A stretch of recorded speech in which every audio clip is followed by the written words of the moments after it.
vitória do Fluminense por 2-1. Como é que vocês avaliaram esse teste para os dois lados, para as duas equipes, num grande clássico como o Fla-Flu? Se bem que, assim, primeira coisa, assim, sobre o jogo, é notável, assim, como o Fluminense tem enfrentado bem esse Flamengo, que muitos times têm dificuldade de jogar, naturalmente, um investimento altíssimo e um time forte que ganhou os principais títulos do ano passado. Sobre o jogo, assim, para mim, os 10 minutos antes da paralisação, boa parte deles foram inúteis sob o ponto de vista de avaliação. Não tem como, né? O campo já estava em condição ruim. Encharcado. E na volta, rapidamente, eu acho que aí já ganha condição de jogo. Tá aí o lance do gol do Fluminense, que começa num erro do Léo Ortiz, numa saída de bola, coisa rara, inclusive, de acontecer. Eu acho que o jogo, quase todo ele, foi bastante equilibrado, sim. Os times alternaram, primeiro tempo especialmente, os times alternaram momentos de domínio, o Flamengo começa um pouco melhor, acho que o Fluminense até termina com mais presença ofensiva, mas não era um jogo tão criativo assim dos dois lados na primeira etapa. O que a gente via era como, mais uma vez, o Fluminense conseguia tornar desconfortável o início da construção do Flamengo, e hoje com um trio de meio mais forte, com o Bernal, com o Nonato e com o Lima, travando muito a saída do jogo do Flamengo. O Flamengo também com dificuldade com essa dupla, Everton Araújo e Alan, ele perde um pouco desse início de construção com qualidade. Então o Fluminense deixava o Flamengo com bola um pouco mais desconfortável e a partir daí tinha um caminho que ele sabia que era o que ele queria explorar quando recuperasse a bola, principalmente inversão para os jogadores de velocidade correrem. Quando sai o erro do Léo Ortiz, rapidamente o Serna acionado, faz 1-0, aí o Flamengo vive o seu pior momento no jogo e o Fluminense o seu melhor, de maior domínio. O Flamengo demora a voltar para o jogo, se descontrola um pouco. Eu acho que volta na entrada do Cebolinha. E volta na entrada, que tecnicamente entrou muito bem, né? Entrou muito bem no jogo, jogador muito agressivo. Tá pedindo passagem, né? Tá pedindo passagem para ser titular. É um jogador que ele tem finalização, ele tem gol, ele é um cara que consegue quebrar a linha com drible, quebrar talvez uma situação de um time mais defensivo numa finalização, num chute. É um Flamengo que sofreu bastante com o Fluminense nessa questão do meio-campo, na saída de bola. O Fluminense foi muito inteligente, gostei muito do jogo do John Kennedy, não só pelo gol, mas sim da participação dele. E o Fluminense precisa muito que ele vá bem, né? Precisa desse atacante, precisa dele. Ele já mostrou... É o melhor, ele já mostrou que pode, mostrou que tem condições, mas é preciso ter constância nisso, né? Então foi importante o jogo dele hoje. Um belo gol do Serna ali, uma tabelinha do John Kennedy, que acabou o Serna saindo lá e atacando o espaço. O André, também gostei do André, apesar dos 2 gols que ele tomou, me pareceu seguro. Logicamente, no início do jogo, não tem como a gente analisar os primeiros 10 minutos por conta da chuva, mas foi um Flamengo que sofreu bastante, né? O Fluminense competiu. Para você jogar contra esse Flamengo, tem que fazer o que o Fluminense fez hoje, competir, ser intenso e nas oportunidades que tiver, botar a bola dentro do gol. E é como a gente vê nos últimos tempos, né, nos últimos anos, o Fluminense tem muita... não sei o que acontece, Fla-Flu, o Fluminense tem ganhado, tem prejudicado o Flamengo em alguns momentos. No ano passado, se a gente for ver no Brasileiro, o Fluminense ganhou também, foi bem no jogo, muito por conta disso, intensidade e competitividade. Para jogar contra esse Flamengo de agora, você tem que ser competitivo, organizado e intenso. O clássico traz essa atmosfera diferente, toda a imprevisibilidade, né, de uma grande disputa. É isso que eu ia dizer especificamente sobre o John Kennedy, que eu acho que é um personagem importante. Assim, é um jogador que costuma fazer gols em Fla-Flus. Agora, não adianta ele ser esse jogador que aparece em Fla-Flus, onde todo mundo, inclusive ele, tem uma mobilização diferente, uma preparação, e ele não conseguir, numa temporada, manter a constância. A questão da carreira dele é constância. O talento, todo mundo sabe que ele tem, né? Ele mostrou em diversas circunstâncias, muito desafiadoras algumas delas. Até quando o Fluminense foi jogar o Mundial de Clubes, enfrentou, foi Al Ahly e depois Manchester City.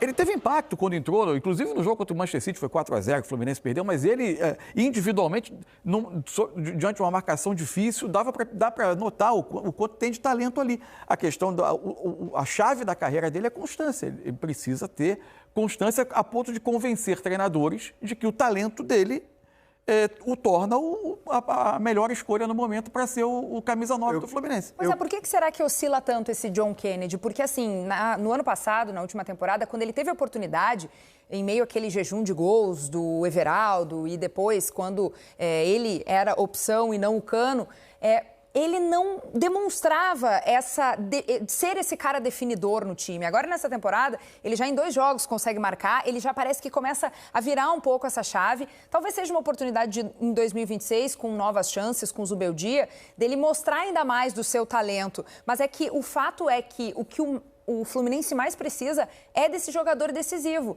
E talento para isso o Kennedy parece ter. Ele tem que ir em busca dessa maturidade. É preciso virar a chave do menino, do jovem, a jovem promessa, para ser a realidade. E para você ser realidade, você precisa de constância, precisa ser esse jogador que não entrega gols todos os jogos, porque ninguém é máquina para entregar gol todos os jogos. Mas é importante que ele entregue essa atuação. Isso. Eu estou falando da atuação dele, estou falando só do gol. Sim. Porque ele é mais do que finalizador. Participar do jogo. Ele é um cara que consegue participar, consegue dialogar. Se você vê o primeiro gol que o Fluminense faz, ele consegue sair de uma tabela e aí consegue botar um companheiro para assistir o Serna. Então é isso que ele precisa. É um jogador importante para o Fluminense, mas ele precisa achar essa maturidade. Precisa chegar mais perto, o mais rápido possível. O Campeonato Carioca, ele é importante para isso também. O jogador ganhar confiança, o jogador fazer gols, o jogador se sentir importante, mas é importante que o Campeonato Brasileiro começa já. Essa constância vai ser muito importante ele ter no Campeonato Brasileiro. E aí, se o Fluminense está no mercado procurando 9, ele tem esse 9, que é o John Kennedy. E quando a gente fala em definidor, também é, claro, para além dos gols, como muito bem disse o Felipe Bastos, esse cara que consegue dar assistências, que consegue taticamente contribuir ali com a sua equipe. E o John Kennedy, nessa partida contra o Flamengo, conseguiu fazer isso e muito bem. Felipe Luiz quer lutar por tudo, mas apesar de dizer que a prioridade é o próximo jogo e já a estreia no Campeonato Brasileiro, ele vai ter que olhar aí muito para a tabela de classificação do Carioca. Ó, só para mostrar para vocês, o Fluminense está lá em primeiro do Grupo A com 9 pontos, com a classificação muito bem encaminhada aí para a próxima fase da competição. Agora o Flamengo está ali em quinto no Grupo B com 4 pontos e pode ainda perder uma posição porque o Maricá joga na terça-feira. Então, ele ainda pode ir para a lanterna do seu grupo. Eu quero saber de vocês, com todo esse planejamento do Flamengo, que começou com o Sub-20, aí trouxe seu elenco principal, enfrentou 2 clássicos, conseguiu uma vitória em um, mas perdeu o segundo, se ele ainda segue sendo uma questão agora no campeonato estadual, justamente para tentar escapar desse quadrangular, porque o Flamengo ele não depende mais de si. Então, acho que vai ter que seguir contando com a sua força máxima. Assim, até o Flamengo voltar ao campeonato carioca, porque hoje foi jogada, a gente viu ser jogada hoje a 4ª rodada. A 5ª rodada é o jogo que o Flamengo antecipou, porque coincide com o jogo da Supercopa do Brasil contra o Corinthians no fim de semana. Então o Flamengo só volta a jogar na última rodada da fase de grupos. Até lá, os times que estão competindo com o Flamengo, que a gente tem aqui na tabela, os times do Grupo B, terão jogado 1 ou 2 vezes a mais.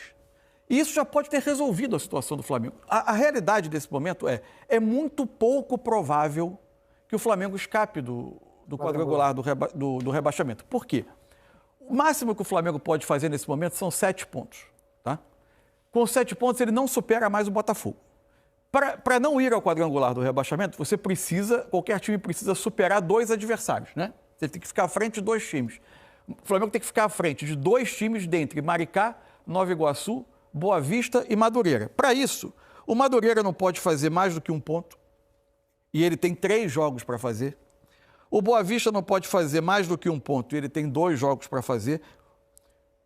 E o Boa Vista talvez seja com a sua equipe titular. Se tiver aí a chance de decidir, imagino que ele vai tentar colocar os jogadores em campo para tentar evitar o dano maior, que são 6 jogos num quadrangular, que já vai ser Campeonato Brasileiro adentro.